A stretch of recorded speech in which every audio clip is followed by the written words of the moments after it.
Thank you so much. Yeah, we have what you can see is a quite brilliant, dedicated, and thoughtful deputy leader for the Green Party of Canada. And this is the first convention where you have two members of Parliament who are Greens in Canada to talk about our future.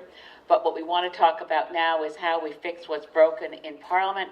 And I think that we couldn't do better than having Michael and Bruce here with us. So if anyone wants to line up at the mics, we're going to go right to questions and discussion points from the audience.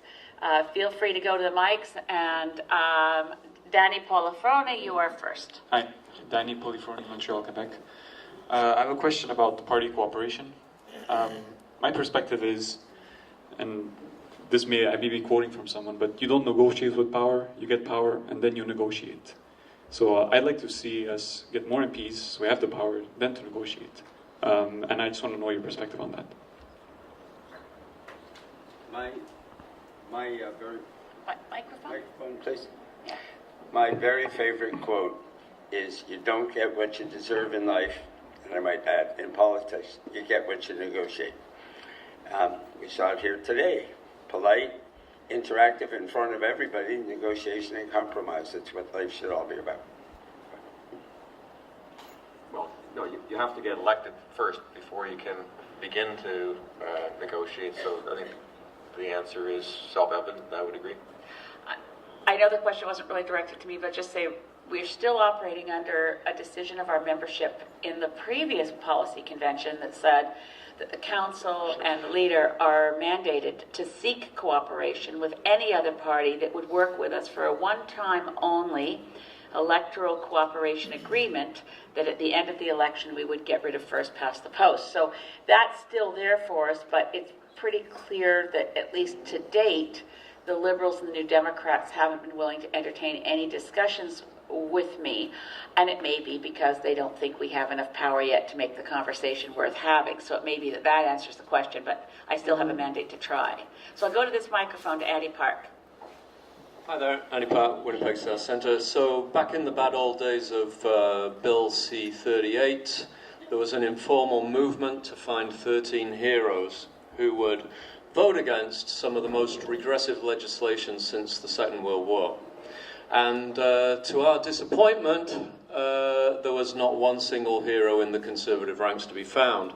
And I guess my question is, you know, what could Mr. Harper have possibly done if 13 of his MPs had suddenly decided to grow a spine? Is he seriously going to throw away his majority and force them into the wilderness of sitting as independents? So I guess it's still one of life's little mysteries to me that some of those more disaffected Conservative MPs could not have gotten together, grown a spine, and gone against the wishes of the Prime Minister. So inquiring minds want to know. I'm happy. I want to make a comment, but I won't. Go for it. Wait, because I was working on all of them. Here's the thing that makes it very hard for 13 Conservative MPs to do that. How do they organize? Who do they trust? How can they find out if there are 13? Maybe it's just one of them. And if the one of them stands up, and boy, that hammer's going to come down. And what if it's 2 or 3 and they think there might be more? What I started finding, and what I have found as a member of Parliament by befriending everybody, is that I'm often the only person that people in other parties will trust to share how they really feel about what's going on. So then I'm trying to count the votes.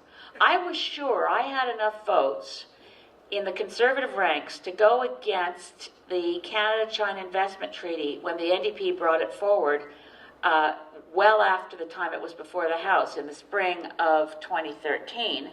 So I had enough Conservative votes, but none of the Conservatives were going to vote for killing the Canada-China Investment Treaty unless they were sure their votes were going to make a difference, and the NDP had drafted the motion so the Liberals would vote against it.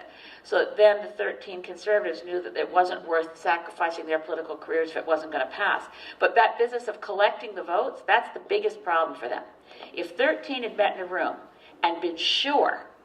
Now, one of my friends in the Conservative caucus has also told me the story that quite often he's had the experience that a few of them will gather together and say, right, we'll stand together. we're going to go into caucus, which is secret, right? And we're going to say, we're not taking this anymore. And then he's had the experience of going and saying, all right, the way we feel about this is, and he looks around, guys, they're all gone. So it's a very tough thing to know you have those people, and how do you organize? Because if you say to the wrong person, I'm ready to do it if you do, you don't know that they're not going to go right to PMO and make sure you are really, really, really punished. Sorry. And you know, the issue isn't just that, I mean, it was framed around the Conservative Party, but it could be applied to the other parties too. And you know, one needs structural changes to rules. And, you know, we've already talked about it a couple of times here, but signing the nomination papers, for example. But without specific changes to specific rules, it's very difficult just to hope that those 13 Tory MPs would be able to act. And I must say, in terms of the NDP, it was interesting. One of the areas in the book where there was sort of distinction based on party lines was around the issue of who gets to tell the MP how to vote. And the NDP, former NDP MPs were most clear on this. And they took the view that, hey, you got elected under a political party banner, suck it up and vote with the party. That was very clear from the NDPers in the book. Much more sort of stringent on that than Bloc, Liberal or PC. So it's not just a question of the weak-kneed Tories. Do you have any comment, Bruce? Yes, I do. I assume all of you are aware of Michael Chong's reform bill, which in the short term is a big hope. I doubt that it will pass. What will happen is the parties will pretend not to whip the vote, and they'll say it's a free vote, but it won't really be a free vote. In the back room, it'll be made clear, and they'll orchestrate it that not enough people vote for it, or are stuck in traffic, or in the washroom, etc. So the only way it's going to pass is if there's a massive outpouring of knowledge and opinion and public relations by the general public. I'm not sure how that could happen. We might be able to help, but it's a tough one. The media doesn't seem to be that fascinated with it. The only other way it's going to pass is if Michael Chong goes into a back room and says, guys, if this passes second reading and goes to committee, I'll stay a Conservative. And if it doesn't pass second reading and doesn't go to committee, then I'm out of here.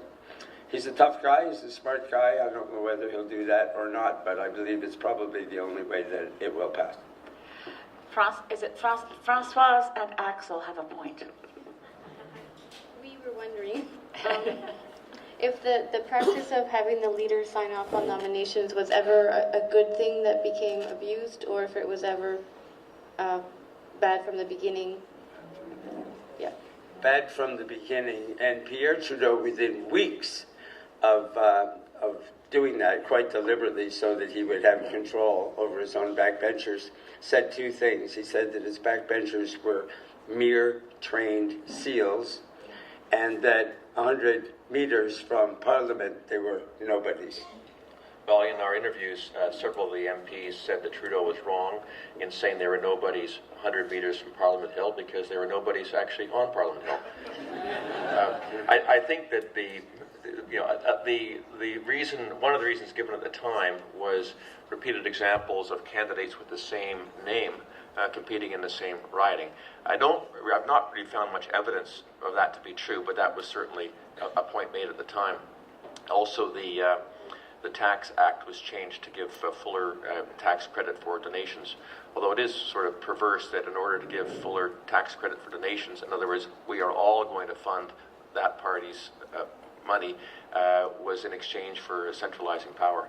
So I could see, and unfortunately, the flip side of that was, as Bruce said, in 1919, when the MPs no longer hired the leader, but the party members did. Those two changes combined, so it used to be that constituents hired the MP and the MP hired the leader. Now, with those two changes combined, it means that vague people who belong to a party for 10 minutes, maybe, or for the Liberals this past year only paid $10 even not to be a member, so whatever that is, hire the leader, and the MP hires, and the leader hires the MPs. Combined, it's a toxic situation. Margo. Margot Shepherd from Fredericton. I've been as many people, observing the trend to the center or right of some of the traditionally left-wing parties. And I'm just wondering what that to you says about democracy, or why that phenomenon is actually happening, or if it is happening. Thank you. Maybe I can go first. For me, it's very simple, and it is that Justin Trudeau and Thomas Mulcair put their egos and their opportunism before the good of the country. Okay, no, that's, no one, we'll go. Hi, Leslie Chandler, Moncton, new Green Party member this weekend. Welcome, Leslie. Welcome. I would like to know what the correlation is between proportional representation and voter turnout. And I don't know whether we're still linked with our Finland and Germany people, but I want to know how moving to a proportional representation system affects voter turnout. I'm sorry for doing this because I'm supposed to moderate, but I did look up all these stats for my last book, Losing Confidence. In the Scandinavian countries, voter turnout is generally over 80% throughout most. In Greece, I think it was over 90%. The countries with proportional representation have quite strong voter turnout. The only 3 modern democracies with first past the post also have the only really significant and dramatic decline in voter turnout being the US, the UK, and Canada. And since I'm going to turn to the next microphone because John Deverell is not only our former candidate and maybe future candidate for Toronto Centre, but also a founder of Fair Vote Canada. And John, you want to both answer the question and ask your next one? Thank you, Elizabeth. John Deverell, Toronto Centre. The research shows that the turnout in proportional representation systems is about 6 to 8 points higher than in winner-take-all systems. That's the general conclusion. It does produce a very substantial bump in participation. It's not the only issue about people's content or discontent with government and politics, but the satisfaction levels are higher in proportional systems for the obvious reason. They're more democratic. I'd like to direct my remarks to Michael MacMIllan. I commend you for all the research you've done and focusing on the dysfunction of Parliament and the need for greater citizen involvement. And my question to you is, have you seen anything in these discussions?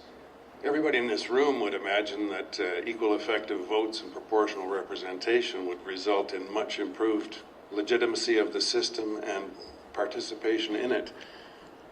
Are you moving towards the notion that maybe that's where this country ought to go? Well, my personal view is that some kind of proportional representation would be a very good idea.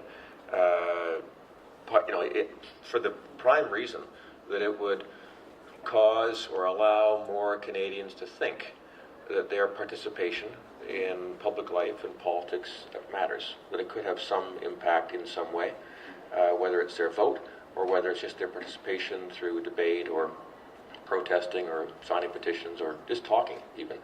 So my personal view is that I think it's a good direction. In talking to our 80 former MPs, that was a topic that we've, as Bruce said, we've got very little traction from them on that point. That's to be expected. They were elected by the bad method. So go over here to Chai. Thank you, Elizabeth. Are you here? Yeah, okay. I was just wondering, obviously the Michael Chong is the game in town, and you appear to be the game on Parliament Hill, since everybody seems to trust you. I'm talking of you, yeah. That's what you said. So, I'm good at, I believe it or not, I don't spill secrets, and if I use a quote from somebody that they never gave me permission to use their name, I don't use their name. And since everybody on Parliament Hill, as Michael has said, tend to observe the same things and have the same complaints, you don't really reveal anyone's identity by sharing a quote when you've heard it from dozens of people. No, so anyway, my instead of the two speakers, I would ask the question to Elizabeth, is what is, how do you go about, let's say, translating that private trust, shall I say, with you into some kind of a public statement from them? I mean, that's the challenge personally before you, as I see it. Yeah. Thank you, Chair. Well, actually, it's an easy answer. It's thanks to Maclean's magazine that has this anonymous vote of all members of Parliament for who they think should be recognized for hard work or constituency work or Parliamentarian of the Year. And it was, I can tell you, Deborah was standing with me when we were called to the announcement of who was Parliamentarian of the Year in 2012. And I said to Deborah, we wasted our time coming because I'm obviously not going to get any award here tonight. They're so funny, they made me come. She said, well, they haven't done all the awards. I said, all that's left is Parliamentarian of the Year. I'm not going to get that. And then they announced the Parliamentarian of the Year. That's a vote of all MPs. So my theory is that the fact that they collectively, members of Parliament in other parties, understand that I'm always respectful to them, caring for them as people, and work hard. They noticed the work ethic, that they wanted to send some kind of message that I was doing a good job, and that maybe they'd like to, just as Bruce said his experience when he left the NDP caucus, people who'd like to have a life more like mine, where I stand up on my own 2 feet and say what I'm thinking at the moment, read legislation and decide for myself how I'm going to vote. In other words, I get to do all the things they're denied the opportunity to do. And they expressed both, I suppose, affection and something of a proxy vote that they'd like to do what I was doing when they, in all anonymity, voted in 2012 that I was Parliamentarian of the Year, and in 2013 the hardest working MP and various other things. So I think that's it. And then the larger effort, I was very touched, because what it said to me wasn't necessarily that I really was Parliamentarian of the Year, but that all of the majority of colleagues, all of whom were in other parties at that point, had made this statement. And I think that the fact of their motivations is actually much more interesting than me winning a vote in an anonymous contest. Playing on the larger question of how do we fix what's wrong in Parliament, I'm hoping that those networks and those friendships are going to work to get Michael Chong's bill passed. And Bruce is exactly right. This is the first time since Tom Mulcair has been leader of the NDP that on any vote, the NDP have been told it's a free vote. Tom Mulcair says, I favor Michael Chong's bill, but it's a free vote. And Justin Trudeau will probably do the same. It's a free vote. And so the question will be not, if the Liberals and the NDP feel enough pressure from their traditional supporters to know that every MP is going to be judged by their constituents. How did you vote on 559? We're watching. Did you stay home? Did you have a cold? Did you forget? We're watching you particularly, because on a lot of these votes, it just goes by. So that's where I'm hoping that the relationships and the public pressure will help get that bill passed. And I'm sorry it took so long to answer that question. I want to see if Bruce and Michael want to add anything. Okay, Janice Harvey. Hi, Janice Harvey, Fredericton. I had 2 points to make when I stood up, and you'll be glad to know I've now forgotten one of them. So this is going to be short.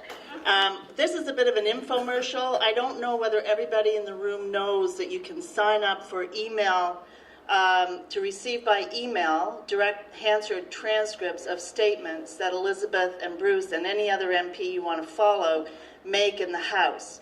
And it's very helpful because the media, of course, doesn't tell you what our MPs are doing in the House. So is it Open Parliament? Am I right? Is it openparliament.ca? Yeah. So everybody should go there and just sign up to receive by email every time Bruce speaks, every time Elizabeth speaks. And then, send it out to your friends. I mean, that's the strategic ability to just so people have a better idea of what you're actually doing. That's an infomercial. And also say, that's one of the things Samara has done, is gone through the records of who speaks in the House of Commons. which is how I, found out that I was speaking more in the House of Commons than any other MP, and by intervention, by numbers of interventions, not the maximum number of words, because Kevin Lamro gets more 20-minute speeches than I do. But anyway, I'll go to Helen Schnell to make sure we hear from everybody on the floor. Oh, okay. Helen Moncton. First of all, I'm a little bit confused, and I really am concerned by the language I'm hearing about the way MPs are afraid of being treated. When you use the words like something really bad is going to happen, and yet the results from your survey, Michael, show that most of these people didn't want to be there to begin with. So something changes while they're there. People hint sometimes that it's power, it's money, I don't know. But to think that these people are in fear of making their own decisions, I feel like I'm listening to victim stories. Maybe one day we'll be at a convention and pass a resolution that we have the power to make exit surveys mandatory. But I wonder, would you consider continuing doing exit surveys for MPs through the years, because I think you're collecting a lot of data, and unlike Mr. Harper, data is good. We need to hear those stories so that we can pinpoint and maybe rectify these resolutions, so that I don't sit in rooms and hear that MPs are afraid to make a decision. Thank you. I think that it's not as if we totally believe that these 80 MPs were so resistant to the idea of being a parliamentarian. So we take that with a bit of a grain of salt. But instead of just dismissing it, saying maybe they're exaggerating that, the fact that they went out of their way to stress this point over and over again, really to us more meant that they were trying to signal that they know what Canadians think of political leaders in general, and they know that the difficulty in that. So I think it was a much more self-aware kind of comment. It's kind of pathetic, though, that even after the fact, one cannot admit ambition in political life in this country. It's pretty pathetic, I think. In terms of doing more exit interviews, it's a great idea. Samara, being a small charity, does not have the resources to do it on a regular basis. But it would be, I think, a great idea for some parts of the federal and provincial governments to pay for 12 summer students each summer, university students, to conduct the exit interviews provincially and federally. If it were done every year, it would be a great summer job for 12 kids, and over the time it will be amassed sufficiently to be part of our political grammar. Can I first to speak to? You've avoided being very specific about the things that because I find this in public meetings, like people say, what are they afraid of? What could happen to them? I'm just wondering if you could outline the things that were done to you. But if you don't want to, it's okay. There were many issues over the entire period where I had problems with the party and the party had problems with me. I'll just tell you what happened at one meeting that I had at my request with the whip of the party, the NDP, where that whip was very clear, and she said, Mr. Hyer, you have to vote the way we want or you will be punished. Punished, that was the word. And then after a pause said, and we may not sign your nomination papers. And I said, well, looks like I might as well go independent. And the whip said, you won't quit.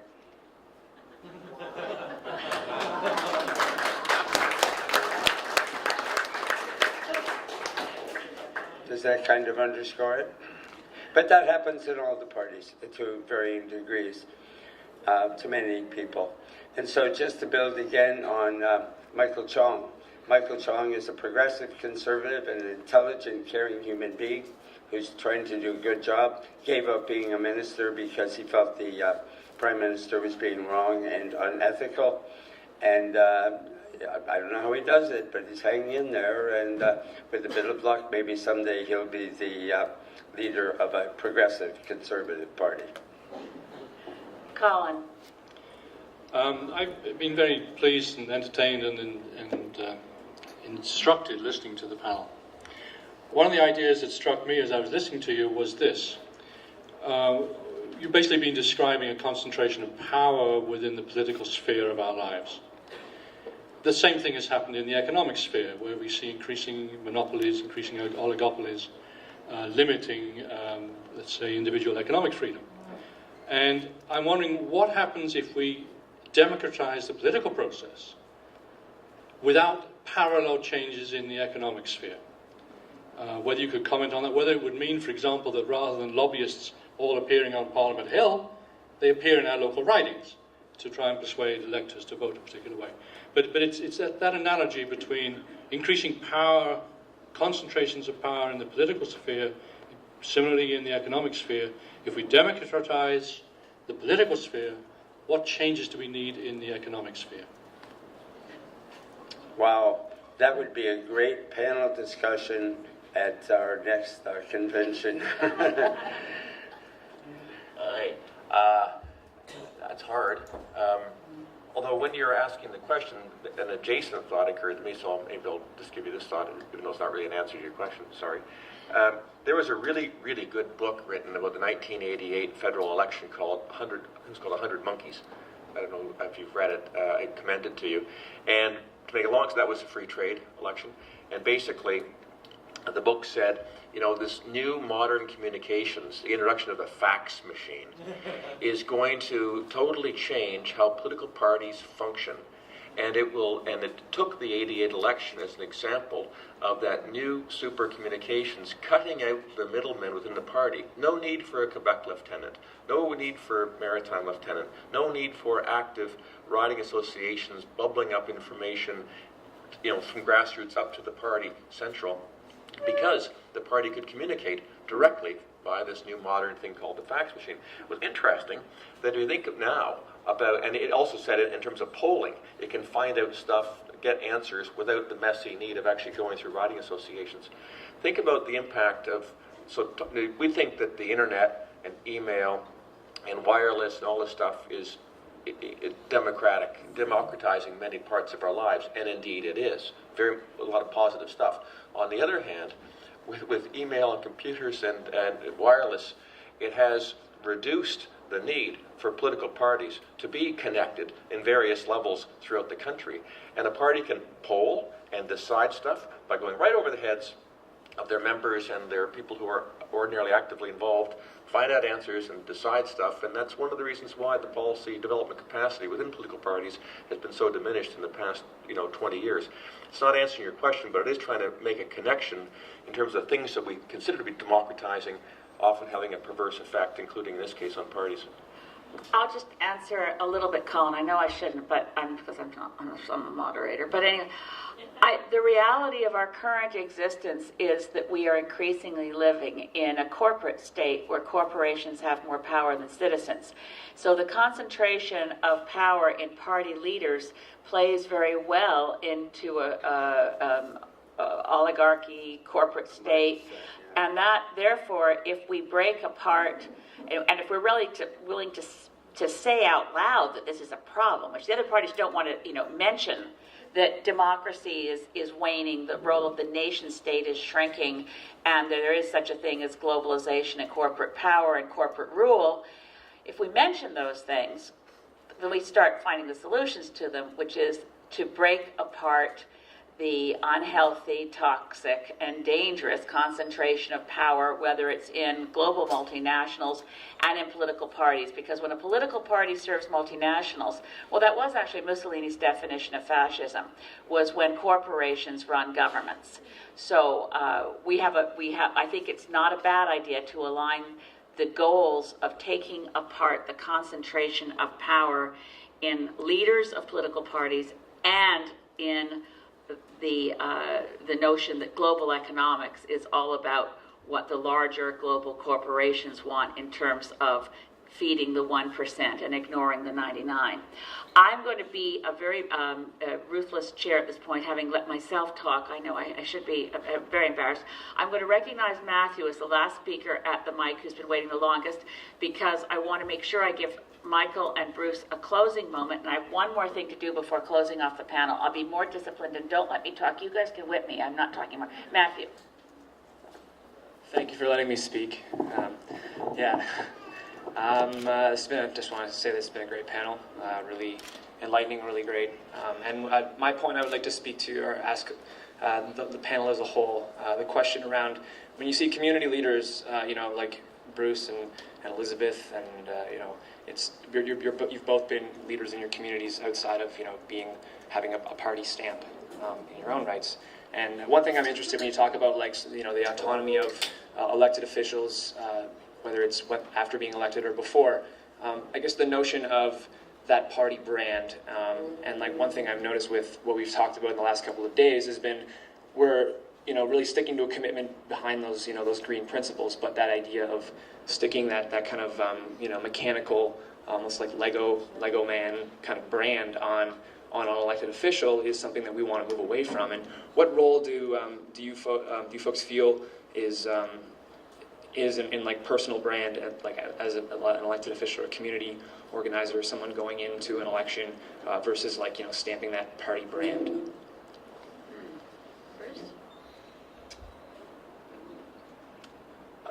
I did not get elected because I was an NDP member.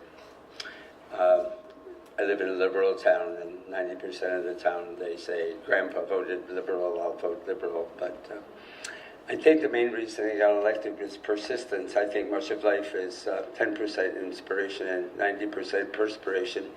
You wouldn't believe how many people came up to me after I was finally elected and said, Bruce, I've never voted NDP in my life, but you wanted it so badly and you worked so hard, you just wouldn't give up. I felt sorry for you, so I voted for you.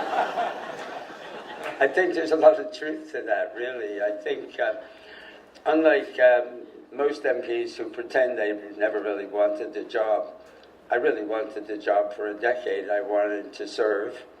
I wanted to protect us from the forces of fascism that are occurring.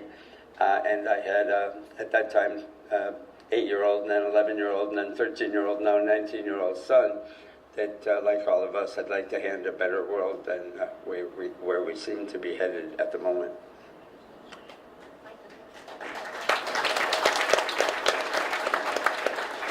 I had a moment like that where a constituent said to me after I won, it was a guy, it was an airport guy in Sydney. I was just about to take off to go back to Ottawa, and he said, yeah, he said, I voted for you. He said, I wasn't going to vote. I was tired. I just finished my shift. I was going to drive home, and those of you from Saanich Gulf Isles will remember we were, it was in the rain, and I was standing on the corner waving at different locations throughout the riding on election day, and he said, I saw you out there standing at the corner of Beacon and Pat Bay in the rain waving, and I thought, oh God damn it, I got to go home and find where my polling station is, because if that poor woman loses by one vote, I'm never going to forgive myself.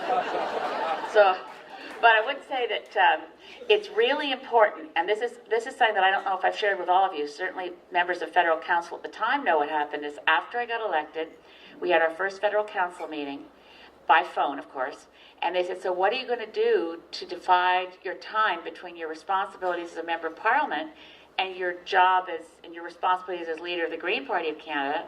And I said, well, this is what I'm going to do. My primary responsibility is to serve the constituents of Saanich Gulf Islands. That's my number one job. And I will do the best I can to try to do things for the Green Party when I have time, but it's not my priority. And to my amazement, nobody on council said, just 1 minute. They said, oh, good, okay, so that's clear how you're going to divide your time. We get it now. So I'm really grateful for the opportunity that this party has given me and Bruce and all of us, and I hope we can communicate to Canadians that there is a different way of doing politics and that we're going to do it respectfully and that we're going to try to reverse the tragedy in the Commons.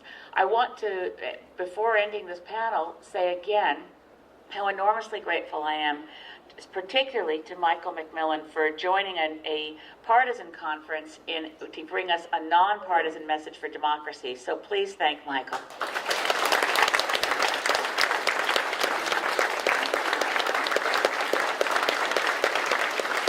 Donate to Samara.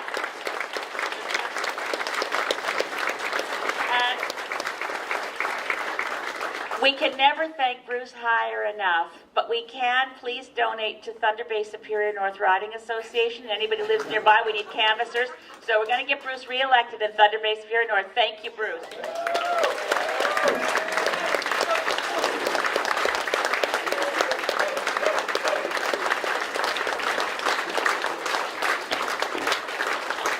And I want one more round of applause because last night when we were giving out the Volunteer Achievement Awards for 2014, one of the most worthy recipients in the history of this party happened not to be in the room. And I asked everybody to keep it a secret, so let's see how well we did.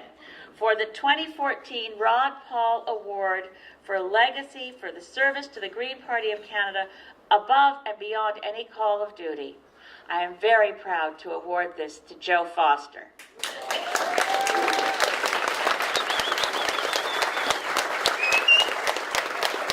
See, they can keep a secret.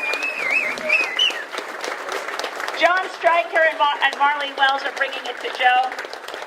Joe Foster, as you all know, is our human rights advocate on Shadow Cabinet, and Joe's work has made our party policies for fighting for people with disabilities to be the best possible set of policies. You can have a, Joe? Thank you very much, everybody. Every day I get discouraged, and every day I look at our country. Every day I look at how hard our leader works, and also our new member of parliament. And every day I start all over again and say, we can do better, we can do it, we can do it, we can do it, we will do it. Thank you.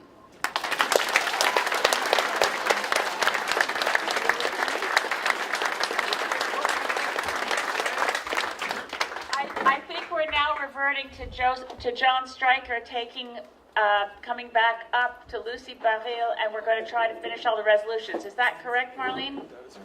That is correct. John's right behind me. Okay. I hear him. All right. And again, another round of applause for the future Member of Parliament for the Yukon, John Stryker.